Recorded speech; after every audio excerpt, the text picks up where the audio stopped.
Hello everyone, welcome to GATE academy.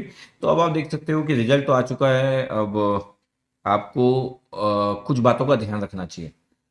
कई बार क्या होता है कि हमारा रिजल्ट वगैरह आता है, फिर जिन लोगों का बहुत अच्छा रिजल्ट आता है वो लोग अपना कई लोग उनको कॉन्ग्रेचुलेसन का मैसेज करते हैं। फिर अभी तो लोग उनको मैसेज कॉल सब करना चालू कर दिए होंगे, फ्रेंड्स और कोचिंग और सभी लोग। ठीक है।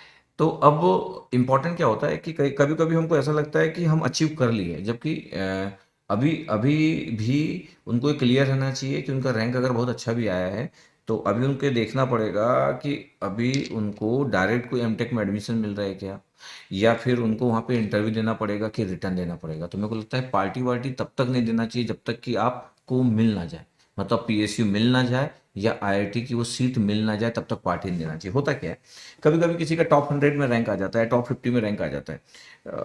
तो उसको लगता है कि अब मेरे को तो सब कुछ मिल जाएगा करके, पीएससी भी मिल जाएगा मेरे को। ठीक है, सही बात भी है कि मिल जाएगा करके, टॉप 50 रैंक है तो वो आई अच्छा उसका पीएससी का ड्रीम था, तो वो क्या करता है, एमटेक के नाम पे भरता ही नहीं फॉर्म, या तो फिर वो एक आधी जगह भर देता, आईआईटी बॉम्बे का, माइक्रो इलेक्ट्रॉनिक्स, इस टाइप की चीज भर देता। मैं इलेक्ट्रॉनिक्स का एक एग्जांपल लिया।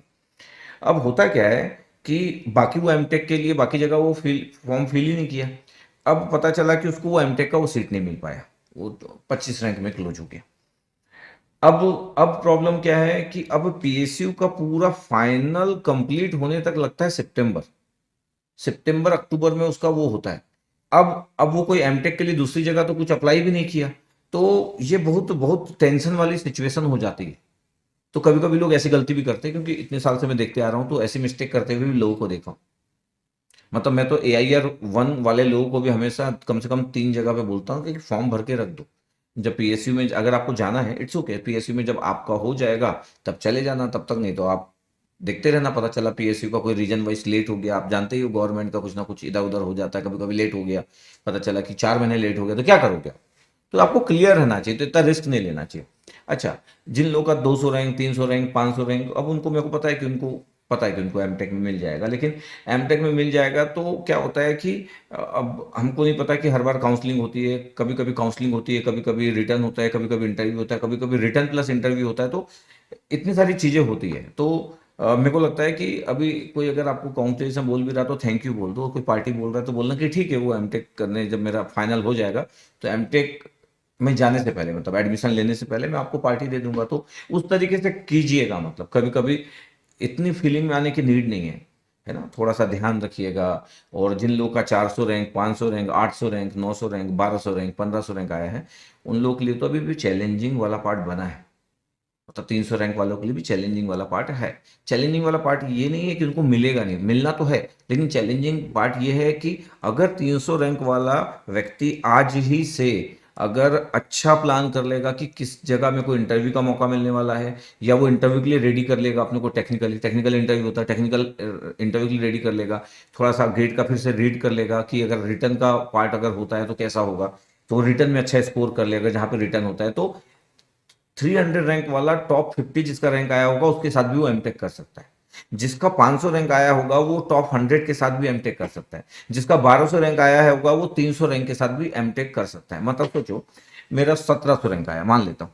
अब 1700 रैंक आया मेरा, तो अभी मैं दुखी हूँ। अगर मैं अभी 1 महीना 20 दिन अगर अच्छे से पढूं, अच्छे से इंटरव्यू की प्लानिंग करूं, क्योंकि अब तो चैट जीपीटी, एआई की हेल्प ले सकते हो किसी भी थ्योरेटिकल क्वेश्चन के आंसर के लिए। तो आप थ्योरेटिकल आंसर जमा कीजिए, क्योंकि बहुत बार वो थ्योरेटिकल पूछे इधर उधर की बातें करते हैं। ठीक है, एक्सपेक्ट करते हैं कि आपको क्या क्या चीज़ें पता होना चाहिए टेक्निकली। और आपको रिटर्न अगर होता है तो आपको ग्रेड का पैटर्न तो नहीं बोल सकते, थोड़ा उससे आसान ही रहता है, या कभी कभी कंसेप्चुअल रहता है, तो वो भी आपका पेपर होता है। तो आप ना अभी ना अपने आप को फिर से एंगेज करो, 1 महीना, 2 महीना, जब तक कि आपको मिल ना जाए जो आपको चाहिए। ऐसा होने से क्या होगा, आपका 1700 रैंक है, वो पता चला कि आप 300 रैंक वाले को जहां पे बुलाया था वो आपको भी बुलाया था, क्योंकि ज्यादा रैंक वाले को बुलाते हैं हमेशा, वहां पे आपको भी बुलाया गया था और आप कन्वर्ट कर लिए। तो 300 रैंक जिसका आया था और आपका 1700 रैंक आया था, दोनों अगर एक ही क्लास में बैठ के पढ़ रहे हैं तो आपको 1700 क्यों फील होगा? आपको तो 300 ही फील होना चाहिए।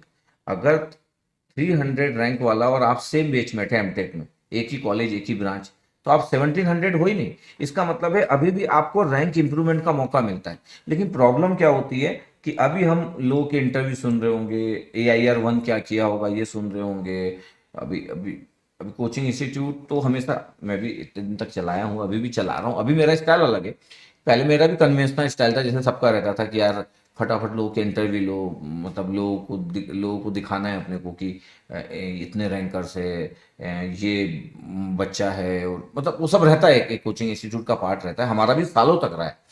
तो वो सब दिन भर पूरी प्लानिंग में लगे रहते हैं। तो मैं बोल रहा हूँ कि जो दूसरे स्टूडेंट हैं उनको अपना टाइम अपने अकॉर्डिंग निकालना चाहिए कि अभी उनके लिए क्या जरूरी है। मैं बोलता हूँ कि 500 रैंक वाले के पास मौका है कि वो अंडर 100 आ सके। अब क्वेश्चन है कि 500 रैंक वाला अंडर 100 कैसे आ जाएगा? आ जाएगा। अंडर 100 वाले को जो ब्रांच मिलेगी वो आपको मिलना चाहिए।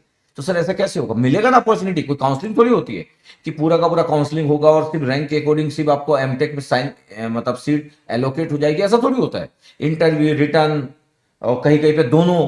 तो आपको अभी भी अपॉर्चुनिटी मिलेगी आपके रैंक इंप्रूवमेंट करने की। बट आपका 500 रैंक है, आप एक क्लास में पढ़ रहे हो, और कोई अगर 2500 रैंक वाला भी आपकी क्लास में पढ़ रहा है तो वो बड़ा हैप्पी होगा कि 2500 रैंक लाने के बाद आपके साथ पढ़ रहा है। और पता चला कि आप अपनी एमटेक जब कर रहे हो तो आपकी क्लास में 500 रैंक जो है वही सबसे ज्यादा आपका है, और बाकी सब लोगों का और भी रैंक ज्यादा है, मतलब सबसे कम रैंक आपका है, सबसे गुड रैंक। आपको उस समय दुख होगा कि यार मैं भी ना टॉप 100 वाले लोगों के साथ पढ़ सकता था। मैं वो लास्ट के 1-2 महीने ना फीलिंग में चला गया, लोगों को पार्टी देने में चला गया कि मैं तो रैंक लाया हूँ, मेरे कॉलेज में सबसे ज़्यादा रैंक मेरा है, लोग बोल रहे कि यार क्या गजब कर दिए, यू आर वेरी इंटेलिजेंट, और यू डिड समथिंग बिग। और तो ठीक है, बट मैं फीलिंग में आ गया और मैं अपनी स्टडी नहीं किया, इंटरव्यू के लिए प्लान नहीं किया, जबकि चैट जीपीटी एआई अवेलेबल है। मैं गेट का फिर से एक बार पलट लेता पेजेस, तो रिटर्न में मेरे काम आ जाता। इसलिए अभी आपकी स्टोरी खत्म नहीं हुई है, जब तक कि आपको ना मिल जाए। जब तक कि आपको ना मिल जाए, चाहे पीएससी हो चाहे आईआईटी का कोई भी पार्ट हो।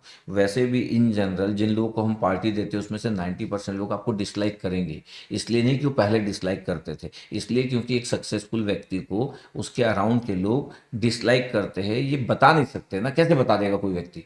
कैसे बता देगा कि यार तू अच्छा रैंक ला लिया, मेरे को अच्छा नहीं लग रहा है?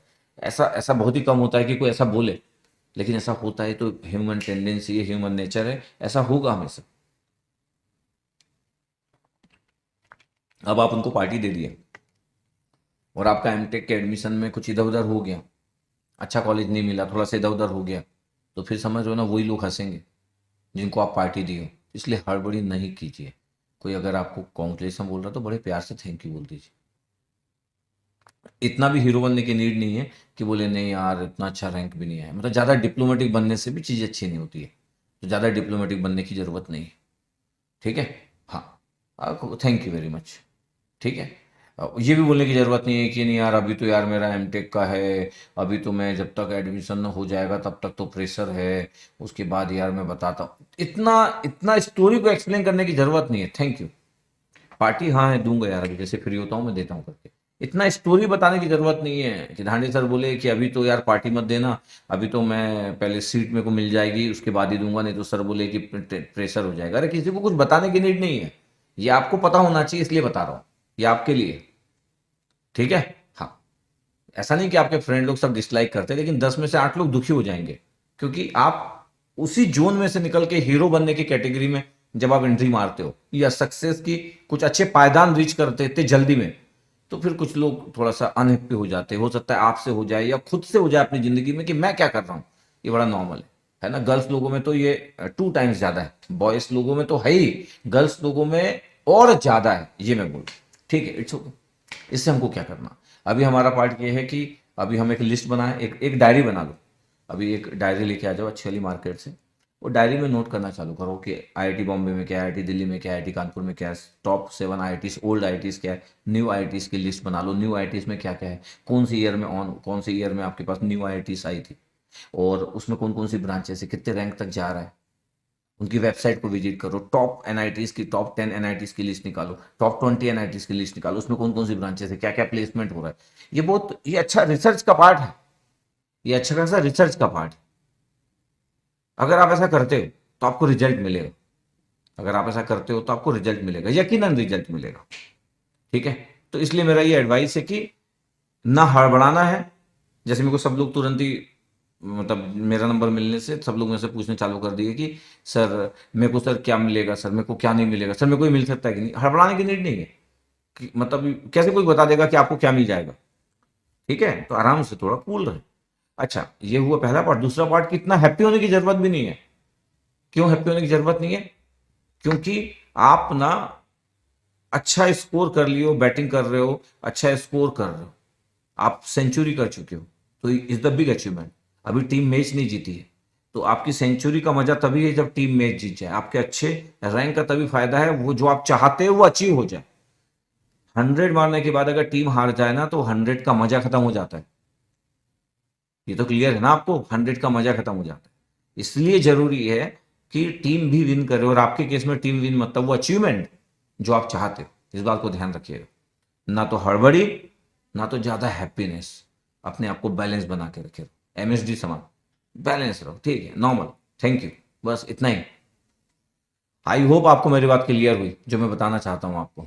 ठीक है, ओके, थैंक यू। और वंस अगेन कॉन्ग्रेचुलेसन, जितने लोग भी अपनी इतने एफर्ट करके इतना रिजल्ट लाए। इतना आसान नहीं होता है, इतना मतलब चैलेंजिंग होता है, इतना कंपटीशन होता है, उसके बाद इतना एफर्ट करना पड़ता है, तब जाके चीज़ें होती है। तो ठीक है, ठीक है, तो आप हैप्पी तो हो सकते हो अपने अच्छे रिजल्ट के लिए, लेकिन और भी अटेंटिव रहिएगा। Okay, thank you.